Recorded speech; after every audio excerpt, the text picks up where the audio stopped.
Hello, YouTube. Right now, we've just finished the phase 2 of the vocation rebalance test server. So I thought I'd do a little opinion video on where we are at the moment in the vocation rebalance. There is going to be a stage of phase 3 next week, starting on Wednesday, if they didn't get the days wrong. So we're still going to see some changes. Although I have to say, just as a quick summary, I think 4 out of the 5 vocations are already in a pretty good place and probably don't need any major changes. So we're just going to talk about some of the things that they've added in this week and how it's changed and where I think the vocations are. So here we have the changes that they just published today. So if you're staying on top of all the news, you'll probably be familiar with this. First of all, there have been a couple of changes to Knight, primarily to front sweep or Exori Min. They've increased the base power of the spell and also gave it some crazy strong perks in the wheel. First of all, we have plus 40% base power in Augment 1, which is, 50 points. So you can have this from level 100. And then you also have Wheel of Destiny 2, increase the shape to 2 additional squares to the sides for a 5 total squares. Now, this is super strong. It gets a base damage of 112 once upgraded, compared to, I believe, 92 for Exori Gran. So it's like 30% stronger than Exori Gran. Very, very good. Oh, why do we have this clown thing? Let me turn that off. Where is that still on? It's on Twitch, isn't it? God damn it. I do apologize. YouTube viewers. I thought I had disabled that. Well, now I've disabled it, so we won't be hearing that. We won't be hearing that again. Damn it. God damn it. Anyway, back to where we were. Exori Min. Upgraded Exori Min with the extra base power is very, very, very powerful. I don't really see where Exori Mass fits in now, because it's like 3 times more powerful than Exori Mass, and it's way easier to use. Anytime you don't have like 12 monsters around you, it's better to use Exori Min. I do think, maybe you still use Exori Mass for like very, very high health end game team hunting with where monsters are like 30,000 health or whatever, and the charm procs from Exori Mass are so valuable. Other than that, I just can't think. I don't think you can give up Exori Min with this much power. It remains to be seen if they actually nerf it or not. At the moment, it seems very powerful. I don't know. I'm kind of happy with it. I think we kind of back to this old school rotation of Exori Gran, Exori Min. Forget Exori Mass, forget the new spells. The new spell slam is still very good defensively and may be used in team hunts. Or in case of like a situation where you get yourself trapped and you feel like you're going to die, maybe you're going to use Shield Slam to reduce some of that auto attack damage in the next rotation, maybe. But with Exori Min this strong, you probably do not use Shield Slam as a core part of your rotation. Anyway, overall, I think Knight is in a pretty good place. Except they've also changed the ranged Exeter for the Knight, which now is like a big area around you, but it's smaller than Monk's Exeter, so you end up not hitting the like really distant targets.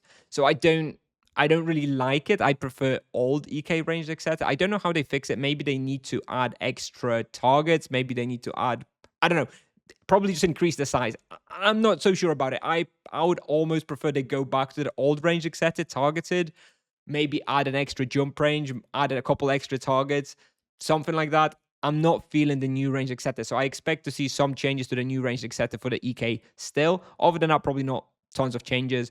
Of course, at a very high level, EK still struggles with scaling, and when you're hitting only 8 monsters per at a time, it's kind of hard to scale. But otherwise, EK is in a pretty good spot. I think low level EK is much more powerful from level 100 with the stronger Exori Min.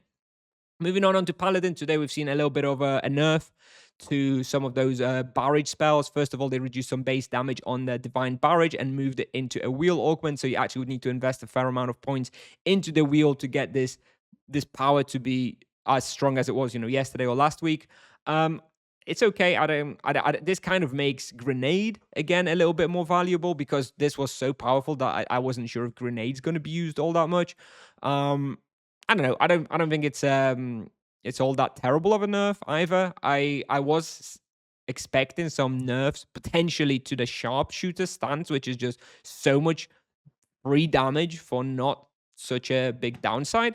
But they haven't touched that at the moment. I do expect some Paladin balancing changes still. I don't think there's a lot that is needed. I don't really know where I would go with Paladin right now. It feels fine. It feels fun to play. I'm looking forward to playing it,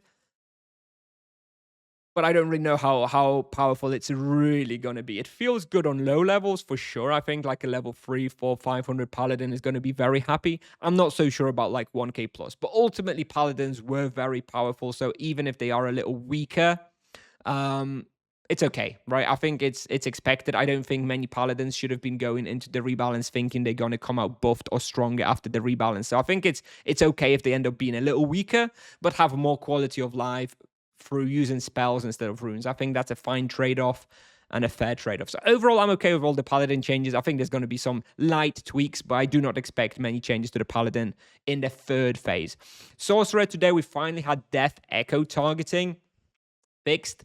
So now you have it on cursor position. So it's basically smart cast, like the runes. The Death Echo is cast where your mouse is at the time. And this is a massive game changer. This really makes Sorcerer extremely comfortable now. This spell basically hits all around you. So it makes solo playstyle so much easier because there isn't like this one SQM wave at the start, which means that it doesn't hit monsters around you. Death Echo hits everything around you twice. Feels great to use. I think Death Echo is going to be the corner piece of every Sorcerer rotation going forward. Fire and Death rotations likely just use the Fire Wave and Death Echo, switching between the two.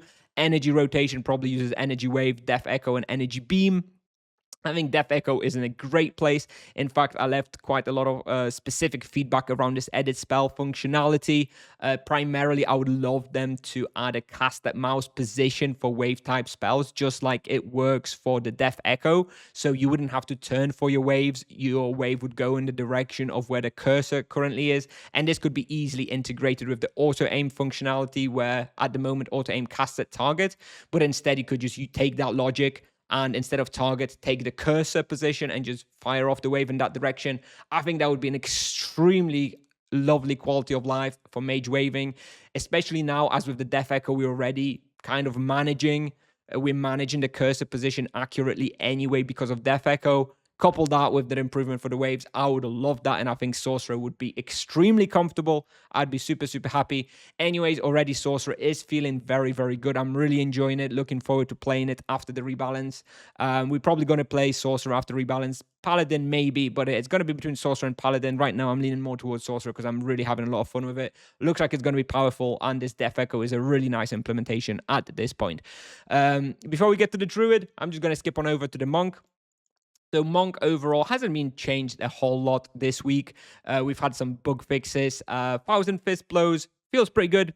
Mass Spirit Men still very strong. Overall, Monk is not receiving a ton of changes. This, to me, was expected because Monk is the newest vocation that was only added to the game just over a year ago. So obviously, it's already modern and shouldn't need as many changes. Some people are unhappy about it because, all these other vocations are getting all of these new tools, whereas Monk is not getting all that much. To me, that was expected because Monk is the new shiny vocation anyways, but I still think Monk overall has gained some nice changes, some nice improvements. I think the Sanctuary perk of the wheel is actually very powerful now, and that's going to at least adjust the rotations, the wheel composition of mid-level monks to Sanctuary instead of the chain or ascetic. So I think that's kind of cool. That it is going to make some changes, probably going to make the monks a little bit more powerful for solo. Probably not, dramatically so. Maybe like, 2 to 5% better solo, maybe. But obviously the team hunt buffs around the mentor of application to all the team members is very, very powerful. So team hunt monk value is going up a lot as well. Ultimately, not that many changes. If you enjoyed the monk right now, you're still going to enjoy the monk after the rebalance, but it's not going to change a whole lot. Although you may want to start saving up money to open up those greater gems for that flurry of blows base damage, as it looks like that is going to be the go-to greater gem. So hope you can afford it. And last of all, we're going to talk about the Druid. Druid is the only one out of the 5 vocations that I think still needs fairly significant changes. I think that the Knight, the Paladin, the Sorcerer, and the Monk, all of them, if they were literally released into the game as is today, they'd be more or less fine. Maybe minus their range, etc. for the EK, maybe that still needs to be changed. But the other vocations all seem pretty fine, more or less, in my opinion. I'd be happy with them as is. Druid still feels... I don't know, it doesn't quite click for me yet. Like the forks are interesting. They're good to use. They fun to use, kind of like the chain on the monk. If you've been playing the monk, you've probably enjoyed the chain. Forks feel kind of similar, but it's just kind of difficult to make them work as a rotation because first of all, there's 6 second cooldown. Now at least they've improved their perks by allowing you to reduce the cooldown to 4 seconds. So theoretically, you can combine two of them on a 4 second cooldown, just go back and forth with those two.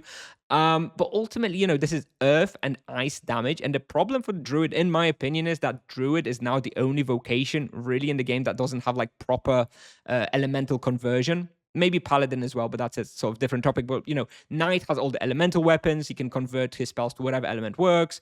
Now, same with Sorcerer, right? He can choose between fire, death, and energy. And, on every respawn, one of those elements will work. Same with Monk. He can convert his spells to earth, energy, or physical. Now, Druid is just... And Paladin has, like, physical and holy. But, like, the whole game feels like it's balanced around holy and physical being fine. So that's not a problem because those elements basically work everywhere. But Druid is just kind of stuck with ice and earth. And it's pretty rare that a respawn is weak to both of those elements. Sure, you can use it maybe at like Gazer Spectres, right? There's probably a few more respawns where you can use both of them, but generally speaking, it's going to be pretty rare that you can use both of those, right? Which means that for most respawns, you can only use one of those forks, and then what?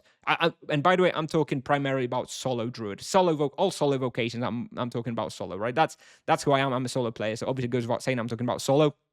Team Hunt Druid is still fine. But for solo, what do? You use your fork, and then what? You use your strong ice wave, which, well, first of all, you need to invest like over like 600 points to get the enlarged area of strong ice wave, which by the way is good once you unlock all those points. But then, then Druid kind of sucks until level 700 or whatever.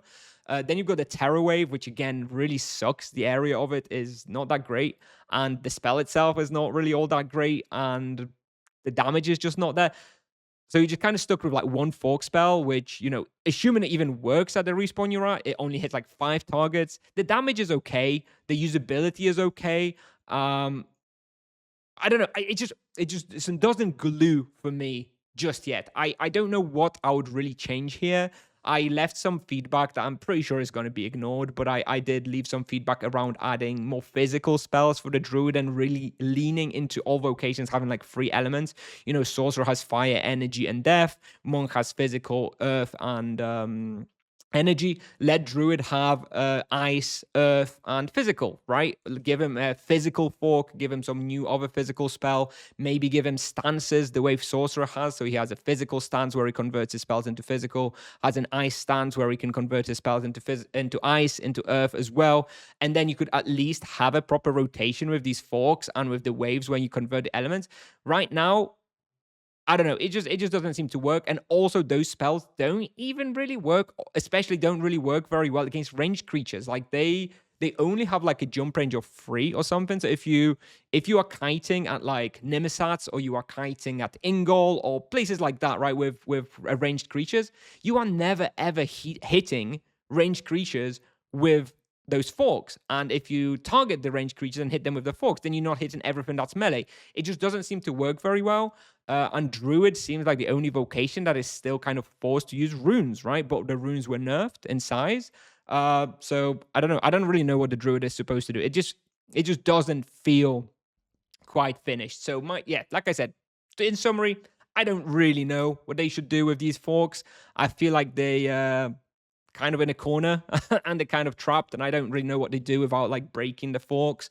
They could increase the jump range by like 2 even more. They could increase the targets by like 3 or whatever, but then they almost would be broken in respawns where they work, and Druid would still be scuffed in respawns where those elements don't work. I don't really know. I don't know where they go with Druid.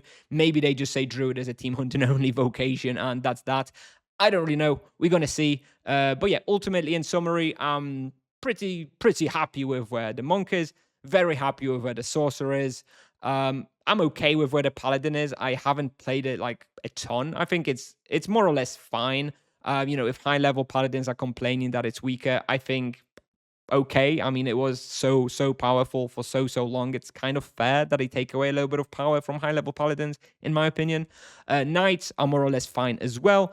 Maybe just some work on the etc. and press. And Druid, I don't know. I don't know. I honestly don't know what Tipsoft needs to do to make the Druids both fun and viable and versatile for solo play. I feel like it's very, very hard for them to find a solution for the Druid. We'll see what they cook up. I do expect majority of the changes in phase 3 to be concerning Druids. Anyways, this is all I have for you today. So this is end of phase 2 test server. There is going to be a phase 3 next week. I'm on vacation next week at that point, so I'm probably not going to be covering phase 3, but of course I'll be reading and following the updates. Anyways, thanks for watching. Let me know what you guys think about the test server so far, and see you in the next video. Bye bye.